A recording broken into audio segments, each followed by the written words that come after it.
Hello students, this is Jyotsna and welcome to you all on my YouTube channel learn with Jyotsna. स्वागत है आप सभी का एक बार फिर से मेरे यूट्यूब चैनल पर, जिसमें आज की क्लास में हम लोग सीडीपी का एक इम्पॉर्टेंट टॉपिक जिसका नाम है समावेशी बच्चों हेतु निर्देशन एवं परामर्श, और जिसमें निर्देशन एवं परामर्श की संस्थाएं भी ऐड होंगी, जो यूपी टेट का एक इम्पॉर्टेंट टॉपिक है। इस टॉपिक को हम लोग डिस्कस करने वाले हैं। सभी विद्यार्थी जो यूपी टेट 2021 में बैठने जा रहे हैं, तो उनके लिए बहुत इंपॉर्टेंट टॉपिक होगा। तो वीडियो को स्किप ना करें, लास्ट तक देखें, और चैनल को अभी तक सब्सक्राइब ना किया हो तो चैनल को सब्सक्राइब कर लें और वीडियो को लाइक करें। तो आइए स्टार्ट करते हैं। समावेशी बच्चों हेतु निर्देशन एवं परामर्श। तो निर्देशन और परामर्श ऐसे बच्चों के लिए जो विशिष्ट भी हैं, सामान्य भी हैं, सभी तरीके के बालक एक ही क्लास में है, जिसको हम समावेशी क्लास कहेंगे। उनको हम कैसे निर्देशन एवं परामर्श देंगे। तो सबसे पहले हम लोग आइए निर्देशन का अर्थ देखते हैं। निर्देशन एक का तात्पर्य एक ऐसी प्रक्रिया से है जिसमें एक व्यक्ति को इस प्रकार सहायता प्रदान की जाती है कि वह अपनी जन्मजात एवं अर्जित क्षमताओं को समझते हुए उसका उपयोग अपनी समस्याओं को स्वयं हल करने में कर सके। कहने का मतलब है, निर्देशन एक ऐसा प्रोसेस है जिसमें क्या होता है कि एक व्यक्ति दूसरे की हेल्प करने के लिए इस तरीके से हेल्प करता है कि जो उस दूसरे व्यक्ति की समस्या है उसमें जो उसके पास जन्मजात और अर्जित क्षमताएं हैं उसका यूज़ करके वो अपनी समस्या को सॉल्व कर पाए। ऐसी हेल्प कौन करता है? निर्देशक हेल्प करता है। तो निर्देशन के द्वारा ये किया जाता है। निर्देशन में दो व्यक्ति होते हैं, पहला निर्देशन देने वाला, दूसरा निर्देशन प्राप्त करने वाला। आगे बढ़ते हैं। प्रत्येक बालक का अधिकार है कि वह अपना विकास क्षमताओं के अनुसार कर सके, जिसका उद्देश्य शिक्षा का उद्देश्य बालक का सर्वांगीण विकास करना है। विशिष्ट बालक वंचित बालक को शिक्षा की मुख्य धारा से जोड़ने के लिए निर्देशन परामर्श की आवश्यकता होती है। यानी निर्देशन परामर्श की आवश्यकता क्यों है? क्योंकि कुछ बालक हैं जो पीछे रह गए हैं, जिनका भी हमें विकास करना है। तो ऐसे बालकों की शिक्षा के लिए हमें निर्देशन और परामर्श देना ही होगा, क्योंकि बालक का सर्वांगीण विकास तभी हो पाएगा। उसके अंदर जो क्षमताएं हैं उनको विकसित करने के लिए हमें उसे निर्देशन परामर्श देना ही होगा। आगे बढ़ते हैं। क्रो ने एक डेफिनेशन दी है निर्देशन की। निर्देशन वह सहायता है जिसमें निपुण व्यक्ति क्या करता है? परामर्शदाताओं द्वारा किसी भी आयु के व्यक्ति को जीवन के कार्यों को व्यवस्थित करने वाले दृष्टिकोण विकसित करने, निर्णय लेने एवं उत्तरदायित्व को वहन करने के लिए दी जाती है। तो एक ऐसी सहायता है जो कि इसलिए दी जाती है, कोई निपुण व्यक्ति द्वारा दी जाती है कि क्या करने के लिए भाई? दृष्टिकोण विकसित करने के लिए, जीवन के कार्यों को व्यवस्थित करने के लिए और उत्तरदायित्व को वहन करने के लिए। क्रो ने ऐसा कहा है। सॉरी। नेक्स्ट डेफिनेशन है जोन्स की। जोन्स की डेफिनेशन भी बहुत इंपॉर्टेंट है। निर्देशन वह सहायता है जो व्यक्ति को आत्मनिर्देशन के विकास में सहायता देती है। तो आत्मनिर्देशन की बात करते हैं जोन्स। यह सहायता एक व्यक्ति को या फिर व्यक्ति समूह को दी जाती है। तो किसी एक को दी जाएगी या पूरा ग्रुप ऑफ पीपल होगा, जिसमें व्यक्ति पर ध्यान केंद्रित किया जाएगा और व्यक्ति इम्पोर्टेंट होता है, ना कि समस्या। ऐसा कहते हैं प्रोफेसर जॉन्स। हस्बैंड नाम के व्यक्ति हैं जिन्होंने एक डेफिनेशन दी है। निर्देशन व्यक्ति को उसके आगामी जीवन के लिए तैयार करने और समाज में समुचित स्थान प्राप्त कराने के लिए सहायता करता है। तो निर्देशन क्या है? आगामी जीवन के लिए तैयार करता है, ऐसा कहते हैं हस्बैंड। आगे बढ़ते हैं। निर्देशन के टाइप देख लीजिए। मायर्स नाम के व्यक्ति ने निर्देशन के 8 प्रकार बताया। शैक्षिक बताया है, स्वास्थ्य बताया है, नागरिकता संबंधी, मनोरंजन संबंधी, नेतृत्व संबंधी, सामाजिक और व्यावसायिक और समाज सेवा संबंधी निर्देशन। तो ये 8 प्रकार बताए हैं मायर्स ने। इसके बाद अगर हम देखें कि भाई WM प्रॉक्टर ने कुछ 6 प्रकार का निर्देशन बताया है। पहला शैक्षिक निर्देशन, दूसरा व्यावसायिक निर्देशन, तीसरा सामाजिक और नागरिक निर्देशन, चौथा है यहाँ पे स्वास्थ्य और शारीरिक क्रियाओं में निर्देशन, और पांचवा यहाँ पे अवकाश काल के सदुपयोग के लिए निर्देशन, छठवां है यहाँ पे आपका चरित्र निर्माण के लिए निर्देशन। तो 6 प्रकार के WM प्रॉक्टर ने निर्देशन बताए हैं। अब अगर हम बात करें यहाँ पे शैक्षिक निर्देशन, तो बच्चे को अगर सब्जेक्ट चॉइस में प्रॉब्लम आ रही है, बच्चा क्लास में समायोजन नहीं कर पा रहा है, तो ऐसी स्थिति में हम उसे निर्देशन देंगे।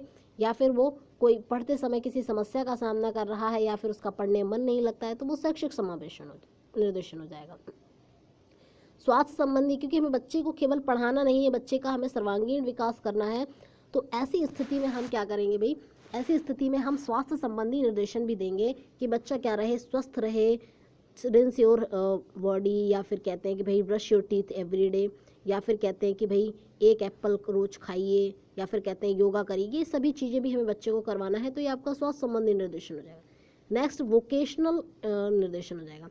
वोकेशनल में रहेगा कि मान लीजिए भाई क्या करना है कि बच्चे को आगे करना क्या है, बच्चे का इंटरेस्ट किस बिजनेस में दिख रहा है, बच्चा किस बिजनेस को अच्छे से कर पाएगा, कौन सी स्किल्ड बच्चे में है, कौन सा मतलब किस क्षेत्र में बच्चे की रुचि है, तो उसके अकॉर्डिंग उसे व्यवसाय चुनाव करने में भी हेल्प करना व्यवसायिक निर्देशन हो जाएगा।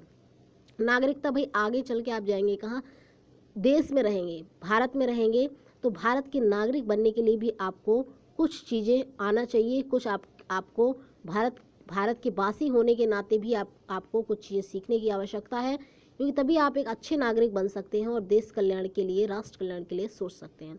नेक्स्ट मनोरंजन संबंधी निर्देशन कि भाई आपका जो खाली टाइम है तो आप मनोरंजन कैसे करें। कई लोग खाली समय का मनोरंजन के नाम पे दुरुपयोग कर रहे हैं, है ना, तो ये चीज़ें नहीं। नेतृत्व संबंधी गुण, यानी कि आप हमेशा फॉलोअर ना बने रहें, आप हमेशा किसी के नौकर ही ना बने रहें, आप हमेशा किसी के मतलब नकलची ना बने रहें, आप में भी वो क्षमता होना चाहिए कि आप भी कभी नेतृत्व कर पाएँ, लीडरशिप कर पाएँ, तो ये भी एक बात हुई। नेक्स्ट है आपका सामाजिक और नैतिक निर्देशन। तो सामाजिक भी अंततः आप पढ़ लिख कर कहीं भी जाएंगे, समाज में जाएंगे तो समाज के कुछ नियम हैं, नैतिकता के कुछ नियम है भाई कि मानवता होना चाहिए, आप में दया होना चाहिए, त्याग होना चाहिए, ईमानदारी होना चाहिए, सत्यता होनी चाहिए, ये सभी नैतिक गुण भी आप में विकसित होना चाहिए। शिक्षा का उद्देश्य क्योंकि बालक का सर्वांगीण विकास करना है, केवल और केवल ज्ञानात्मक पक्ष का विकास करना नहीं है, 4 क्वेश्चन रटाना नहीं है, बल्कि उसको क्या करना है, उसको भावी जीवन के लिए कंप्लीटली तैयार करना है। तो समाज सेवा भी आनी चाहिए भाई, समाज में रहोगे तो समाज में सेवा होना चाहिए, मानवता भी होना चाहिए। ऐसा नहीं है आप एक सफल व्यक्ति बन गए हैं, किसी उच्च पद पर पहुंच गए हैं, लेकिन आप सिर्फ और सिर्फ अपने बारे में सोचते हैं, भ्रष्टाचार कर रहे हैं, आप समाज के बारे में कभी नहीं सोचते हैं, तो ये भी एक बहुत बुरी बात है। तो ये भी हमें बच्चे का विकास करना है, इसलिए हम उसे सामाजिक निर्देशन देंगे। ठीक है, तो ये हुई बात। WM प्रॉक्टर की भी हमने देख लिया। निर्देशन की आवश्यकता और क्षेत्र देख लीजिए। तो निर्देशन की आवश्यकता 3 दृष्टिकोणों से पड़ी। पहला तो सामाजिक और आर्थिक दृष्टिकोण से निर्देशन की आवश्यकता, औद्योगिकरण, नगरीकरण, संयुक्त परिवार प्रणाली का विघटन, भाई सब लोग साथ रहते थे, अब देखिए आप एक लोग रह रहे हैं। पाश्चात्य सभ्यता का प्रभाव, लोग बाग कुछ ज़्यादा ही पाश्चात्यकरण हो गया है भाई, सब लोग छोटे छोटे कपड़े पहनना पसंद करते हैं, सब लोग इंग्लिश बोलना पसंद करते हैं, हर कोई मतलब कह सकते हैं हम लोग कि भाई साउथ इंडियन फूड, इसी तरीके इंग्लिश फूड खाना पसंद करते हैं। परिवर्तित सामाजिक मूल, कुछ सामाजिक मूल भी चेंज हो गए हैं। पहले कितनी हमारी जो कल्चर थी वो पूरे विश्व में प्रसिद्ध थी, पर हमारी कल्चर का भी धीरे धीरे पतन होता है। जनसंख्या भी बहुत ज़्यादा है, नैतिक और धार्मिक परिवर्तन हो रहे हैं, लोग बाग धर्म परिवर्तन कर रहे हैं या फिर अपने धर्म के लोगों को बढ़ाने के लिए लोग बाग झूठ और इन सब चीज़ों का भी सहारा ले रहे हैं। कहीं ना कहीं इसका प्रभाव पॉलिटिक्स में भी आपको देखने के लिए मिलेगा। व्यवसायों की बहुलता, यानी बहुत सारे व्यवसाय हो गए तो कई बार इंसान कंफ्यूज हो रहा है।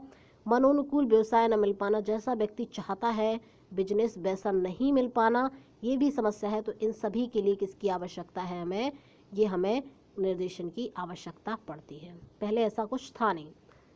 अब अगर साइकोलॉजिकल अप्रोच से देख लें आप कि भाई मनोवैज्ञानिक दृष्टि से निर्देशन की क्या आवश्यकता है, तो व्यक्तिगत विभिन्नता को समझना कि भाई हर बच्चे, क्लास में 32 बच्चे हैं तो 32 बच्चे 32 प्रकार के हैं, तो सभी की क्षमताएं अलग हैं, सभी की आवश्यकताएं अलग हैं, सभी की IQ अलग है, सभी का मतलब योग्यताएं भी अलग है ना, तो हम उनको शिक्षा भी एक सी नहीं दे सकते। समायोजन की, कई बार बच्चे लड़ते रहते हैं या फिर कई बच्चों की हमेशा लड़ाई होती है। कई बच्चे क्या करते हैं समाज में अपने दोस्तों के साथ स्कूल में समायोजन नहीं बैठा पाते, क्योंकि जब वो इतने से छोटे से समूह में नहीं समायोजन बैठा पा रहे हैं तो आगे चल के समाज में समायोजन कैसे बैठा लेंगे, वो तो एक आतंकवादी टाइप की हरकतें ही करते रहेंगे।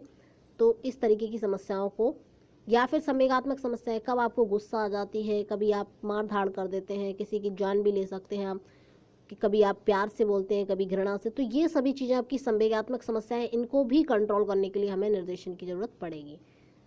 नेक्स्ट पॉइंट है हमारा व्यक्तित्व का विकास। भाई हमें बच्चे का पर्सनालिटी डेवलपमेंट करना है तो हमें क्या करना पड़ेगा, उसे निर्देशन देना पड़ेगा, क्योंकि कोई भी बच्चा जन्म से मानते हैं कि भाई जन्मजात उसमें क्षमताएं होती है, लेकिन जन्म से पूरा डेवलप तो अगर हम बात करें उसको समाज के अनुसार तो हमें बनाना ही पड़ेगा, तो इसके लिए हमें उसको निर्देशन देना ही होगा खाली समय का सदुपयोग करने के लिए। तो ये सभी आपके साइकोलॉजिकल हो जाएंगे। नेक्स्ट है शैक्षिक दृष्टि से निर्देशन की आवश्यकता। तो शैक्षिक दृष्टि यानी एजुकेशनल एस्पेक्ट से देखिए, अगर आप निर्देशन की आवश्यकता, तो पाठ्यक्रम का चयन। मान लीजिए सबसे बड़ी प्रॉब्लम, बच्चे कई बार टीचर बनने के लिए या कोई भी फील्ड में जाना चाहते हैं, उनको पता नहीं कि किस सब्जेक्ट को हमें लेना चाहिए, कौन सा सब्जेक्ट हमारे अकॉर्डिंग हमारे लिए सही है। तो ये सब निर्देशक या फिर निर्देशक एज अ टीचर उसकी हेल्प करेगा कि कौन सा सब्जेक्ट सूटेबल है आपके लिए। बढ़ती छात्र संख्या, भाई बच्चे ज़्यादा हो गए हैं, कोर्स ज़्यादा हो गए हैं, बच्चे क्या कर रहे हैं, बच्चों का उचित पढ़ाई हो नहीं पा रही है, तो इस स्थिति में भी निर्देशन देना होगा ताकि वो खुद से भी चीज़ें सीखें। अनुशासनहीनता, कई बार बच्चे देखते होंगे आप, शिक्षक को बच्चे मार रहे हैं, अभद्रता कर रहे हैं, शिक्षक शिक्षार्थी के बीच वो मधुर संबंध रहे नहीं, आतंकवादी घटनाओं को भी अंजाम दे रहे हैं कई विद्यार्थी, आपने देखा होगा। तो ये अनुशासनहीनता रहेगी, इसके लिए भी हमें निर्देशन देना है ताकि बच्चे क्या करें, बच्चे अपने आप को सुधार पाएं। अव्यय अवरोधन, आपने देखा होगा कई बच्चे 5 तक ही बेचारे पढ़ पाते हैं, या फिर किसी आर्थिक रीजन से, गरीबी के कारण, या फिर माता पिता ना होना, या फिर घर में खाने के लिए ना होना, इन सभी समस्याओं के कारण बच्चे 5 तक ही पढ़ पाते हैं। 5 में ही पढ़ा, उसके बाद उन्होंने पढ़ाई छोड़ दी। कई बच्चे ऐसे हैं जिन्होंने 10 तक पढ़ा और उसके बाद उनके पास पैसे नहीं थे, उन्होंने पढ़ना छोड़ दिया।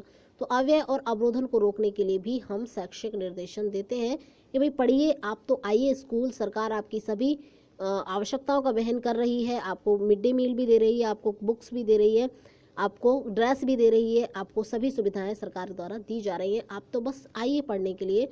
तो ये सब भी निर्देशन के द्वारा ही संभव है। तो विद्यालय के समायोजन की समस्या, वही बात है कि बच्चा आपसी अपने ग्रुप में रहने वाले बच्चों के साथ अगर समायोजन करना सीख गया तो अंततः वह समाज में भी एडजस्टमेंट कर लेगा, तो ये भी सिखाना आवश्यक है। तो ये हुई आवश्यकता एवं क्षेत्र। आगे बढ़ते हैं, परामर्श निर्देशन की विधियां, वेरी इंपॉर्टेंट। तो 2 विधियां हैं, ये पूछा गया है, निर्देशन और परामर्श की 2 विधियां हैं। पहली आपकी व्यक्तिगत, यानी एक व्यक्ति को, मान लीजिए कोई बच्चा पिछड़ा बालक है, ठीक है, क्लास में उसका होमवर्क हुआ नहीं, पिछड़ गया है, शैक्षिक उपलब्धि उसकी कम है, तो ऐसी स्थिति में उस बच्चे को आप कौन सा निर्देशन देंगे, व्यक्तिगत निर्देशन देंगे। लेकिन कभी पूरे ग्रुप के बच्चे ही, कुछ बच्चे वीक रह गए हैं, या कुछ बच्चे के कुछ रीजंस हैं, कुछ बच्चे विशिष्ट बालक हैं, प्रतिभाशाली हैं, तो अलग अलग एक समूह में हम उन्हें उनकी आवश्यकताओं के अनुरूप, एक सी आवश्यकताएं अगर उनकी हैं, तो हम उन्हें समूह में भी क्या कर सकते हैं, निर्देशन या परामर्श दे सकते हैं। तो 2 विधियां हैं हमारे पास निर्देशन एवं परामर्श की। आइए देखते हैं अब परामर्श की डेफिनेशन। परामर्श का पहले अर्थ देखते हैं। परामर्श एक व्यापक प्रक्रिया है। अगर हम कहें तो परामर्श क्या है, निर्देशन का ही अंग है। किसका अंग है, निर्देशन एक व्यापक प्रोसेस है, और निर्देशन का अंग कौन है, परामर्श है। 2 व्यक्ति, अब इसमें अंतर क्या है, देखिए यहाँ पे, वहाँ पे क्या होता था कि भाई वहाँ पे कोई क्या करता था, उसकी समस्या का हल करने में हेल्प करता था, यहाँ पर भी हेल्प करेगा, लेकिन यहाँ पे दूसरे व्यक्ति को सुझाव देगा और उससे कहेगा नहीं कि भाई तुम कर लो, ऐसा तुम करो, बस वो सजेशन देगा। वो कहेगा अगर आपको अच्छा लगता है तो आप करिए, अदरवाइज ना करें। तो यहाँ पे क्या देगा, सजेशन देगा वो, ठीक है, सुझाव देगा। और वहाँ पे क्या कह रहा था कि भाई आप इस चीज़ को करिए कहीं ना कहीं, है ना। तो यहाँ पे 2 व्यक्ति होंगे, एक परामर्श देने वाला परामर्शदाता, दूसरा परामर्श चाहने वाला परामर्श प्रार्थी। ओके, तो परामर्श प्रार्थी अपनी समस्या का हल स्वयं नहीं कर पाता है, जिसके लिए वह किसी दूसरे व्यक्ति के पास जाता है जो उस विषय में दक्ष है, और उससे सुझाव लेता है। इस सुझाव को ही हम परामर्श कहते हैं, ठीक है, जो सुझाव लेता है इस सुझाव को ही हम परामर्श कहते हैं। और सुझाव किससे लेगा, उस व्यक्ति से जो उस पर्टिकुलर विषय में क्या है, दक्ष है, ठीक है। तो ये बात हुई। दूसरे शब्दों में परामर्शदाता परामर्श चाहने वाले व्यक्ति की समस्याओं या कठिनाई को समझता है तथा विचारों का आदान प्रदान कर उसकी प्रॉब्लम सॉल्व करने में उसकी हेल्प करता है। उसको अपने नियम थोपता नहीं है, उसकी हेल्प करता है कि भाई इस तरीके से आप अपनी प्रॉब्लम को सॉल्व कर सकते हैं। जो परामर्शदाता होगा वो परामर्श प्रार्थी को सजेशंस देगा, सुझाव देगा कि भाई आप इस तरीके से अपनी प्रॉब्लम को सॉल्व कर सकते हैं, उसकी समस्या समाधान करने में हेल्प करता है। तो ये हो गया आपका परामर्श, ठीक है। नेक्स्ट हो गया वर्नार्ड तथा फूलर नाम के व्यक्ति के अनुसार देखिए परामर्श की डेफिनेशन। परामर्श के अंतर्गत व्यक्ति को समझना, उसके साथ कार्य करना, आवश्यकताओं, अभिप्रेरणाओं, क्षमताओं की जानकारी हो, फिर उसके महत्व को जानने में हेल्प करना है। तो यही है कि व्यक्ति को समझिए पहले परामर्श लेने अगर वो आपके पास आया है, उसके कार्य करने की क्षमता भी देखिए, उसकी आवश्यकताओं को देखिए, उसके मोटिवेशंस को देखिए। इन सभी को देखने के बाद उसको जानकर उसके महत्व को जानने में सहायता करना कि भाई इतना इतना आपके पास है, इसका यूज़ करके आप अपनी समस्या को इस तरीके से सॉल्व कर सकते हैं। मायर्स नाम का व्यक्ति है, इसने कहा है परामर्श का तात्पर्य दो व्यक्तियों के संपर्क से है। दो व्यक्ति होंगे जिसमें एक किसी की सहायता करेगा, एक के द्वारा किसी दूसरे की सहायता की जाएगी, ये मायर्स ने कहा है। परामर्श के उद्देश्य देखिए, परामर्श के उद्देश्य रूथ स्ट्रैग ने कहा है कि भाई आत्मबोध और आत्म परिचय है परामर्श। डांसमूर ने कहा है इसका उद्देश्य अपनी कठिनाइयों को हल करने की योजना बनाने में मदद करना है। छात्र की कठिनाइयों को हल करने की योजना बनाने में मदद करना है, ये उद्देश्य है। रॉबर्टसन नाम के व्यक्ति ने इसका उद्देश्य बताया है कि परामर्श का उद्देश्य परामर्श लेने वाले को अपनी शैक्षिक, व्यवसायिक और व्यक्तिगत समस्याओं को समझने में हेल्प करना है। भाई अपनी समस्याओं को आप समझिए कि आपकी ये समस्या है, सॉल्यूशन तो आप खुद ही कर पाएंगे फिर, है ना, क्योंकि हम तो सॉल्यूशन कर नहीं देंगे, रॉबर्टसन कहता है। बाल अधिगम में निर्देशन एवं परामर्श का क्षेत्र देख लीजिए। तो भावी अधिगम में विद्यालय कार्यक्रम चयन में, विद्यालय का समायोजन में वही चीज़ आ गई है। रोजगार के अवसर हेतु, अव्यय अवरोधन हेतु और सीखने का पठार कई बार आ जाता है कि भाई बच्चे सीख नहीं पाते हैं, रुकावट आ जाती है, उसके लिए क्यों बन गया है पठार, इसके लिए अधिगम को स्थायी बनाने के लिए, व्यवहारिक, इन सभी के लिए हमें आवश्यकता पड़ेगी निर्देशन और परामर्श की। निर्देशन परामर्श का इंपॉर्टेंस देख लीजिए, महत्व क्या है सॉरी किसी समस्या या फिर क्रिया का अधिगम तब किया जाता है जब बच्चे उस समस्या के संबंध में जागरूक हों। तो बच्चे को जागरूक करना सबसे इम्पोर्टेंट काम है निर्देशन एवं परामर्श का। निर्देशन आदि क्रियाओं से पूरा किया जा सकता है, इससे उन्हें पर्याप्त और शीघ्र अधिगम दिया जा सकता है। निर्देशन से क्या किया जा सकता है कि पर्याप्त और शीघ्र अधिगम दिया जा सकता है और उन्हें जागरूक किया जा सकता है। ब्रेबर ने कहा है कि शैक्षिक निर्देशन चेतनाभूति प्रयत्न है जिसके द्वारा व्यक्ति को बौद्धिक विकास में सहायता मिलती है। तो ये इसका इम्पोर्टेंस हुआ। आगे बढ़ते हैं, निर्देशन परामर्श में सहयोग देने वाले विभाग एवं संस्थाएं। तो ये विभाग एवं संस्थाएं मोस्ट इम्पॉर्टेंट टॉपिक है आपका, भाई यूपी टेट के अंदर ये टॉपिक मेंशन भी है, तो आपको इसको करना है। तो यहाँ पे क्या रहेगा, विभाग और संस्थाएं कौन सी हैं जो क्या कर रही हैं, सहायता दे रही हैं किसमें, निर्देशन एवं परामर्श। तो पहला आपके सिलेबस में दिया गया मनोविज्ञान, उत्तर प्रदेश, प्रयागराज। इसकी स्थापना की अगर हम बात करें तो नरेंद्र देव समिति ने की थी, ठीक है, इनकी सिफारिश पर की गई थी 1947, इंपॉर्टेंट रहेगा, लाउदर रोड इलाहाबाद में हुई थी। वर्तमान में यह शैक्षिक संस्थान प्रशिक्षण Uttar Pradesh bureau of psychology नामक इकाई के रूप में विशिष्ट संस्था है। ये क्या है, ब्यूरो ऑफ साइकोलॉजी के रूप में विशिष्ट संस्था। हालांकि जिन बच्चों ने DLED वगैरह किया होगा तो उसमें ये सब्जेक्ट आपके हैं और वहाँ पे ये पढ़ाया भी गया है एज अ सब्जेक्ट आपको। तो ये एक यूनिट है किसकी, ब्यूरो ऑफ साइकोलॉजी की। इसका अध्यक्ष निर्देशक कहलाता है, इसका जो निर्देशक होगा वही अध्यक्ष होगा। इस संस्था के काम देखिए भाई, एक तो निर्देशन देता है, व्यक्तिगत निर्देशन, बाल निर्देशन और व्यवसायिक निर्देशन। ट्रेनिंग काम भी करवाता है, यानी 1 वर्षीय एक कोर्स करवाता है, diploma in guidance and psychology का प्रशिक्षण देता है, 1 साल का एक ये क्या करवाता है, एक कोर्स भी करवाता है, 1 वर्षीय कोर्स भी करवाता है, प्रशिक्षण भी देता है। तीसरा काम है सेवाकालीन प्रशिक्षण। भाई जो अधिकारी लोग हैं जो काम कर रहे हैं उन्हें 1 सप्ताह का क्या देगा, ट्रेनिंग भी देगा ये भी काम है।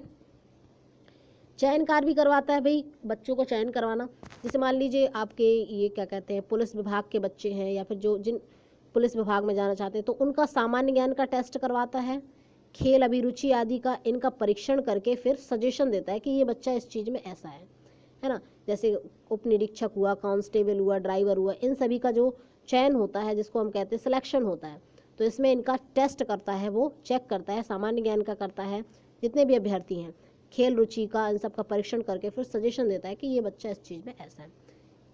ये संस्था राष्ट्रीय प्रतिभा खोज परीक्षा भी करवाती है, ठीक है।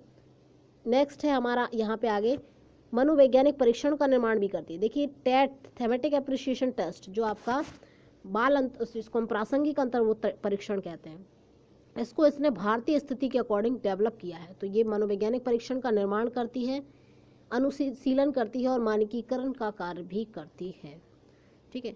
प्रकाशनकार, मोस्ट इम्पोर्टेंट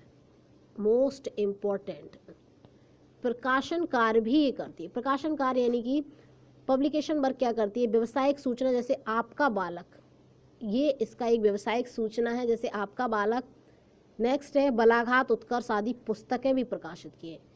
व्यावसायिक सूचना आपका बालक, और इसने बालाघाट उत्कर्ष नाम की 2 बुक्स भी, ये समाचार पत्र है, यहाँ पे नोट कर लीजिए जी। आपका बालक एक क्या है, समाचार पत्र है। एक्चुअली इसमें नोट नहीं हो पाया, 1 मिनट। आपका बालक एक समाचार पत्र है। क्या है, समाचार पत्र है। जबकि बालाघाट और उत्कर्ष क्या है, इसकी 2 क्या है, बालाघाट और उत्कर्ष इसकी 2 बुक हैं। तो ये दोनों का भी पब्लिकेशन, इन सब का भी पब्लिकेशन करती है ये। और इसके साथ ही साथ कुछ रुचि परीक्षण भी यहाँ पे डेवलप किए जाते हैं। ठीक है, बच्चों की मनोवैज्ञानिक समस्याओं के समाधान के लिए कुछ बालाघाट और उत्कर्ष बुक्स हो गई, रुचि परीक्षण भी डेवलप किए जाते हैं। तो ये पब्लिकेशन कार्य हो गया। दूसरी संस्था है यहाँ पे मंडलीय मनोविज्ञान केंद्र। देखिए ये जो संस्था है मंडलीय मनोविज्ञान केंद्र, इसका काम है भाई, जो उत्तर प्रदेश प्रयागराज है जिसने अपनी जो सेवाएं दी हैं, है ना, तो इन सभी का क्या करना है, इसे क्रियान्वयन करना है। उत्तर प्रदेश प्रयागराज ने अपनी सेवा को विस्तार करने हेतु और सर्वसुलभ बनाने हेतु मंडल स्तर पर इसकी स्थापना की है। तो मंडल स्तर पर ये काम करेगा, क्या करेगा, जो उत्तर प्रदेश प्रयागराज है उसकी सेवाओं को सभी तक पहुँचे और सभी के लिए विस्तार हो पाए और सर्वसुलभ हो पाए, इसलिए इसने क्या किया है, मंडलीय मनोविज्ञान केंद्र का स्थापना करी है। ये उसी के काम को करता है जो उत्तर प्रदेश प्रयागराज करता है, उसके काम को यहाँ पे बढ़ाता है मंडल स्तर पर। ठीक है, आगे बढ़ते हैं।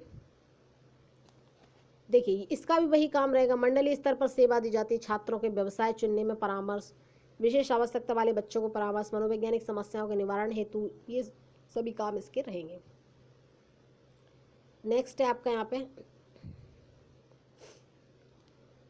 जिला चिकित्सालय। देखिए नेक्स्ट संस्था है यहाँ पे इम्पोर्टेंट, जो आपके सिलेबस में दी भी गई है, जिला चिकित्सालय। तो जिला चिकित्सालय का काम क्या रहेगा, जिला चिकित्सालय देखिए काम इसका ये रहेगा कि भाई जितने भी, जैसे मान लीजिए आपने सुना होगा डिस्ट्रिक्ट हॉस्पिटल, है ना, तो जिला चिकित्सालय जो होते हैं, हमारे यहाँ भी डिस्ट्रिक्ट हॉस्पिटल है जिला चिकित्सालय झांसी।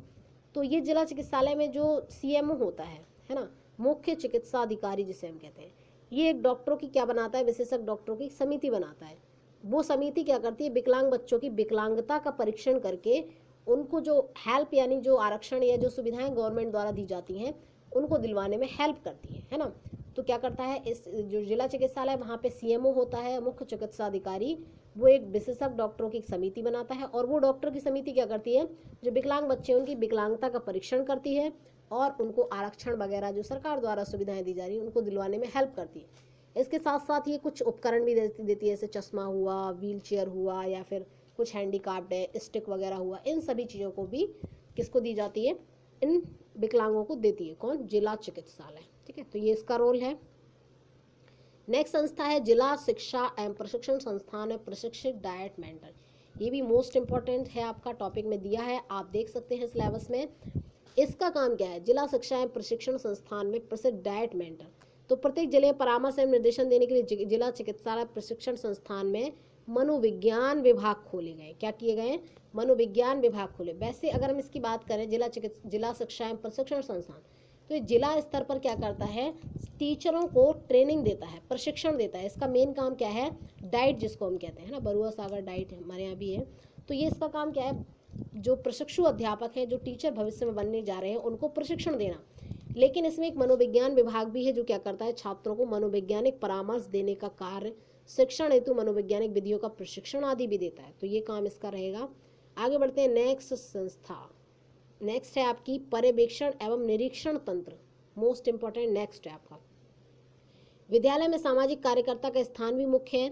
बालक की समस्याओं के लिए उनका पारिवारिक एवं सामाजिक वातावरण, साथीगण, मित्रगण सभी इंपॉर्टेंट है, क्योंकि जो आपका जो क्या बोलते हैं भाई, निर्देशक है या फिर काउंसलर है, जो एक बार आया है तो वो आपके बारे में दिन भर तो आपके साथ रहता नहीं कि आप क्या करते हैं।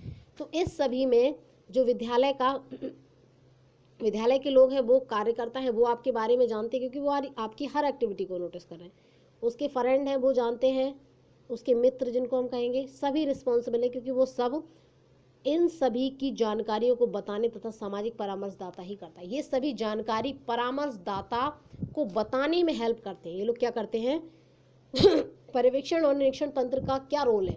तो भाई रोल इनका ये है सॉरी कि ये सभी लोग परामर्शदाता को बच्चे के बारे में जानकारी देने में हेल्प करते हैं, बिकॉज ये बच्चे का पर्यवेक्षण करते हैं, देखते हैं, बच्चे को रोज देखते हैं, उसके बारे में जानते हैं बहुत कुछ। परामर्शदाता तो इतना जानता नहीं, तो उसको बताने में हेल्प करते हैं कौन? ये सभी फ्रेंड भी हो सकते हैं बच्चे के, सामाजिक कार्यकर्ता भी हो सकते हैं, उसके माता पिता, उसके मित्र, ये सभी एक पर्यवेक्षण और निरीक्षण तंत्र के अंतर्गत आएंगे। आगे बढ़ते हैं। समुदाय विद्यालय की सहयोगी समितियां, इंपॉर्टेंट टर्म्स। कुछ सहयोगी समितियां भी हैं आप हमारे यहाँ पे विद्यालय और समुदाय की। तो ये सहयोगी समितियां देख लीजिए।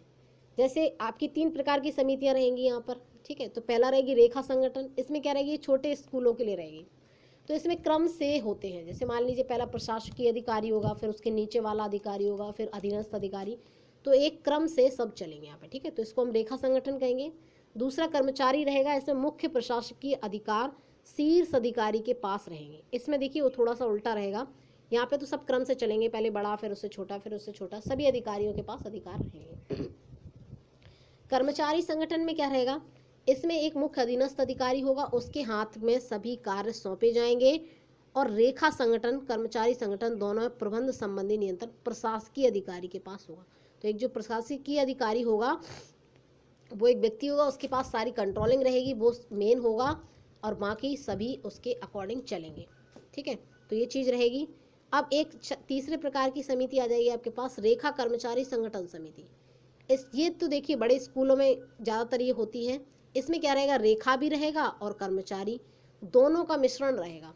तो जैसे मान लीजिए इसमें क्या रहेगा? देखिए रेखा क्यों रहेगा? क्योंकि इसमें जो एक रहेगा, देखिए कर्मचारी संगठन इसलिए रहेगा क्योंकि यहाँ पे एक क्या रहेगा? एक मुख्य सलाह देने वाला रहेगा, है ना, एक मेन व्यक्ति रहेगा। और रेखा इसलिए रहेगा क्योंकि इसमें उसकी सलाह देने के लिए 4 लोग और, प्रशासकीय शोधकर्ता, छात्रों को सलाह देने वाले, दूसरा विशिष्ट सेवा के लिए, तीसरा अध्ययन सहायक अधीक्षक, चौथा कर्मचारियों को संबंधित सहायता लेने के लिए। तो एक व्यक्ति मेन रहेगा, उसकी सहायता के लिए 4 और अन्य रहेंगे। जो मेन रहेगा इसीलिए इसको कर्मचारी संगठन कहा गया है, और जो क्रम से रहेंगे इसलिए इसे रेखा कहा गया है। तो दोनों का मिश्रित रूप है ये। तो 3 प्रकार की समितियां यहाँ पर हैं, आपको देखना है। समुदाय एवं सहयोगी समितियां कितने प्रकार की? हमारे पास 3 प्रकार की है, रेखा संगठन, कर्मचारी, रेखा कर्मचारी संगठन मिश्रित, ठीक है। आगे बढ़ते हैं। गैर सरकारी समितियां देख लीजिए, सरकारी और गैर सरकारी संगठन। अगर हम बात करें, उत्तर प्रदेश में शिक्षा स्थानीय निकायों के अधीन शुरू से रही है, ठीक है, तथा ग्रामीण क्षेत्रों की शिक्षा पर जिला परिषद का नियंत्रण रहा है। ग्रामीण अगर शिक्षा की बात करें तो जिला परिषद का कंट्रोलिंग रहा है। और 1972 से जब आपका देखिए बेसिक शिक्षा अधिनियम जो आया 1972, इंपॉर्टेंट टर्म है, 1972 में जब बेसिक शिक्षा अधिनियम आया तब से प्राइमरी एजुकेशन उसके अधीन हो गई। 73वां संविधान संशोधन 1 जुलाई 1999 को ग्राम पंचायतों को प्राथमिक शिक्षा, अनौपचारिक शिक्षा, प्रौढ़ शिक्षा के कार्य दिए गए, ठीक है। क्या दिए गए? सबसे इंपॉर्टेंट है 1972 में आया आपका क्या? बेसिक शिक्षा अधिनियम, ये आपको याद रखना है। इसके पहले क्या रहा? इसके पहले स्थानीय निकायों के अधीन थी शिक्षा। ग्रामीण लोगों की शिक्षा किसके अधीन थी? जिला परिषद के अधीन। फिर जब 1972 में बेसिक शिक्षा अधिनियम आया तो उसके कंट्रोल में सब कुछ चला गया, प्राइमरी एजुकेशन का। 73वां संविधान संशोधन हुआ 1 जुलाई 99 में, तो फिर उसको 3 काम दिए गए, प्रौढ़ शिक्षा, अनौपचारिक शिक्षा और आपका प्राथमिक विद्यालयों की शिक्षा। तो ये 3 काम इसे देने का निर्णय लिया गया। आगे बढ़ते हैं। पंचायती राज अधिनियम के द्वारा ग्राम को प्रभावी बनाने का प्रयास किया गया, सामुदायिक सहयोग वगैरह लेने के लिए इस पर बल दिया गया। आगे बढ़ते हैं। प्रारंभिक, थोड़ा जूम कर लें।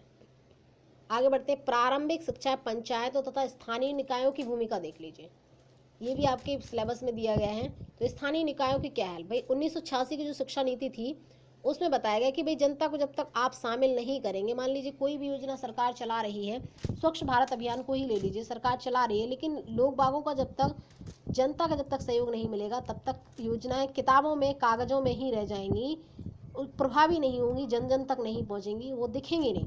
तो ऐसी स्थिति में जनता का सहयोग जरूरी है, ऐसा 1986 की शिक्षा नीति में कहा गया था। संगठनों का सहयोग हुआ, स्वैच्छिक प्रयास हुआ, ये सभी शामिल हों। सभी स्तरों पर शैक्षिक प्रक्रियाओं को गैर सरकारी संगठन, मान लीजिए देखिए आप प्राइवेट स्कूलों ने कितना अपना प्रभाव जमा लिया है कि लोग बाग ऑटो चलाते हैं, गरीब हैं, खाने को नहीं है, तब भी जोड़ के अपने बच्चों को इंग्लिश मीडियम स्कूल में पहुंचा रहे हैं। और शिक्षा का क्या हुआ, शिक्षा की बढ़ावा भी हुआ, शिक्षा के क्षेत्र में नामांकन संख्या भी बढ़ी है, और लोगों की कहें तो हम लिटरेसी रेट भी बढ़ा है। तो ये सब कैसे पॉसिबल हो पाए, गैर सरकारी संगठनों की हेल्प से। सरकार इतना नहीं कर पाती है क्योंकि सरकार के पास भ्रष्टाचार फैलाने वाले लोग ज़्यादा हैं। सरकार अगर कुछ देती भी है तो जनता, कुछ भ्रष्टाचारी लोग, देशद्रोही लोग, वो जनता तक पहुंचने नहीं देते। तो ऐसी स्थिति में सरकार किसी योजनाओं को बनाने, मतलब सफल करवाने में उतनी सक्सेसफुल नहीं हो पाती। तो कुछ विकासात्मक एजेंसियां हो सकती हैं, माता पिता हो सकते हैं, नियोक्ता हो सकते हैं, ये सभी शिक्षक हो सकते हैं, कुछ ये सभी को शामिल किया जाए, तभी क्या हो पाएगी, तभी शिक्षा क्या हो पाएगी, शिक्षा सफल हो पाएगी, जन जन तक पहुंच पाएगी।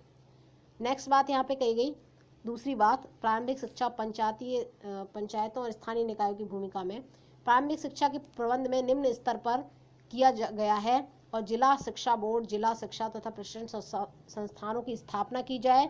शिक्षा का विकेंद्रीकरण, मतलब सरकार के पास केवल कंट्रोल ना हो, जो चाहे शिक्षा के क्षेत्र में बेहतर करना चाहे भाई कर सकता है, क्योंकि इससे क्या होगा, तभी शिक्षा बढ़ेगी, है ना, तभी शिक्षा बढ़ेगी, तभी शिक्षा विकास होगा, तभी देश शिक्षित होगा। तो सरकार ने जन लेवल पर, या फिर हम कहें भाई स्थानीय निकायों को भी ये काम सौंपा है, या फिर तो कहें हम सभी को ये काम, हर एक नागरिक को ये काम सौंपा है कि भाई विकेंद्रीकरण कर दिया गया कि अब आप शिक्षा को बढ़ाइए, अपना अपना दायित्वों को समझिए, अपना अपना सहयोग दीजिए। नेक्स्ट पॉइंट है यहाँ पे आपका,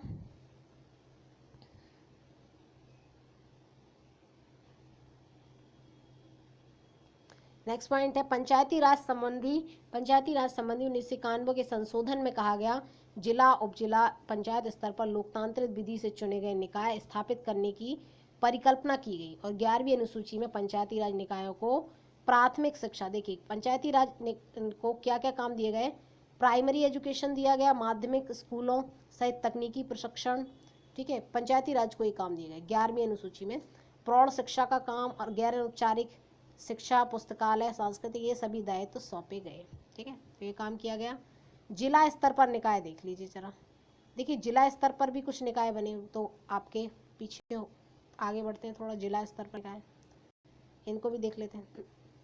तो जिला स्तर पर क्या काम हो रहा है, तो देखिए जिला स्तर पर प्रौढ़ शिक्षा हुआ, आपका अनौपचारिक शिक्षा हुआ, माध्यमिक स्तर पर शिक्षा समिति शैक्षिक कार्यक्रमों के क्रियान्वयन के लिए जिम्मेदार ठहराई गई। यहाँ पे देखिए कुछ लोगों का मतलब शिक्षा को जन जन तक पहुँचाने के लिए कुछ शिक्षाविद होंगे, महिलाएं होंगी, युवकों के भी प्रतिनिधि, यानी सभी अपने अपने एक प्रतिनिधि को भेजें कि भाई ऐसा ऐसा हम लोग चाहते हैं, ऐसा ऐसा किया जाए। अभिभावक यानी पेरेंट्स के प्रतिनिधि, कुछ अनुसूचित जातियों के प्रतिनिधि होंगे, जनजातियों के, अल्पसंख्यकों, इन सभी जिलों की उपयुक्त संस्थाओं के प्रतिनिधि आदि को प्रतिनिधित्व दिया गया, है ना, जिला स्तर पर ये किया गया। इसके बाद क्या किया गया भाई, इसके बाद किया गया आपका, ठीक है, इसके बाद आपका किया गया, एक मिनट, इस निकाय में शहरी क्षेत्रों, छावनियों में कार्य कर रही लोकतांत्रिक संस्थाओं के, जैसे नगर परिषद हुआ आपका, छावनी बोर्ड हुआ, इन सभी के भी प्रतिनिधि भेजे जाएंगे, है ना। और प्रबंध की जिम्मेदारी शैक्षिक कार्यान्वयन और निरीक्षण का कार्य इन्हें दिया जाएगा, यानी सभी को प्रतिनिधित्व दिया जाएगा, सभी आए और सभी अपना योगदान दें शिक्षा में। यह निकाय जिला स्तर पर प्रारंभिक शिक्षा, अनौपचारिक शिक्षा, प्रौढ़ शिक्षा के कार्यक्रमों में पर्याप्त पाठचर्या और शैक्षिक निवेशों के लिए जिला स्तर प्रशिक्षण संस्थान आदि की विशेषज्ञता प्राप्त करेगा। तो ये भी इम्पोर्टेंट है।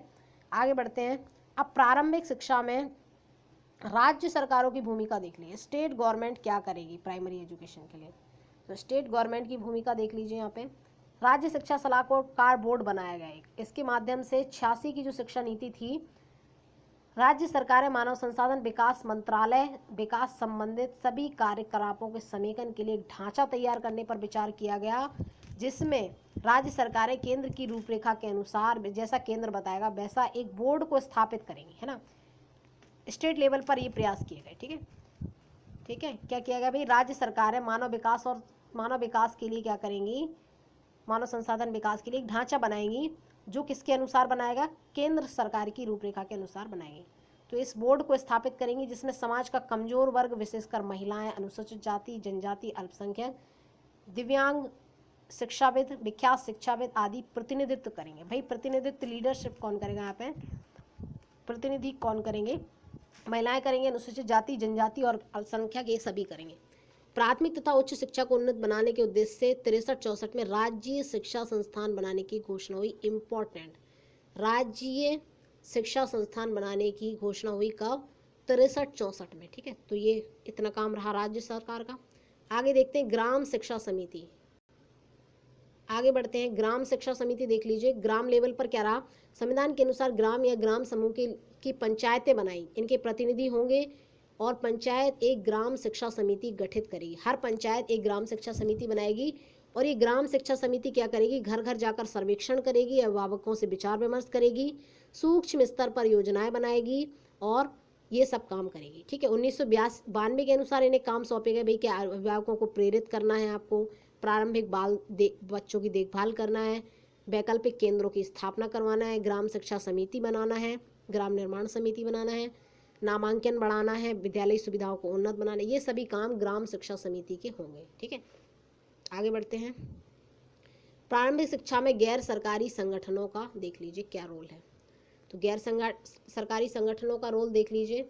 अनौपचारिक शिक्षा, शिशु देखभाल, प्रौढ़ शिक्षा, विशिष्ट आवश्यकता वाले बच्चों की शिक्षा आदि के लिए कार्यक्रमों के सफल कार्यान्वयन के लिए जन सहभागिता व सहयोग व सामाजिक कार्यकर्ताओं का सहयोग जरूरी है। गैर सरकारी यानी जो सरकारी नहीं है ऐसे संगठन कैसे हेल्प करेंगे, तो इसके लिए भाई इनका सहयोग लेंगे सरकार, तभी आगे बढ़ पाएंगे। 1990 से 93 तक गैर सरकारी संगठनों द्वारा देखिए 9485 अनौपचारिक शिक्षा केंद्र संचालित हो रहे हैं, यानी इनका योगदान क्या है, भाई गैर सरकारी संगठन भी अपना योगदान दे रहे हैं शिक्षा में। 9485 अनौपचारिक शिक्षा केंद्र खोले हैं इन्होंने 1990 से 93 में, कुछ गैर सरकारी संगठनों द्वारा, है ना, जैसे विकासात्मक एजेंसियां हुई या फिर मान लीजिए बहुत सारे लोग हैं जो भाई हेल्प करना चाहते हैं, जिनके पास बेशुमार धन है, जो शिक्षा को बढ़ावा देना चाहते हैं।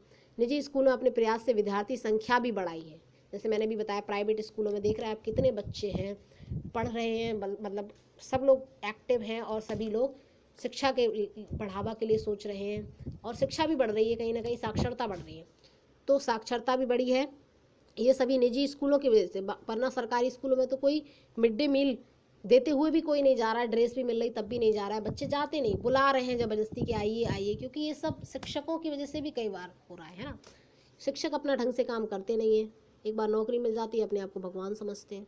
तो ऐसी स्थिति में सरकार बेचारी जो कर रही है प्रयास, वो भी निष्फल हो रहे हैं। बाल अधिगम के परामर्श के पात्र कौन होंगे, कई तत्व आ जाएंगे अधिगम का, चलिए ये हटा दीजिए यहाँ से। तो इतना ही था इस टॉपिक में। कैसा लगा ये टॉपिक, ये क्लास आपको बहुत इंपॉर्टेंट क्लास है, ये मैंने आपके syllabus oriented UP TET syllabus oriented class रखी है ताकि आपको सिलेबस के अकॉर्डिंग ही आपको चीज़ें देखने के लिए मिल जाएं। तो कैसी लगी क्लास, कमेंट सेक्शन में अपना फीडबैक ज़रूर दें और प्लीज़ इस चैनल को सब्सक्राइब ज़रूर करें, अपने दोस्तों को भी शेयर करें, वीडियो को लाइक करें। Thanks for watching.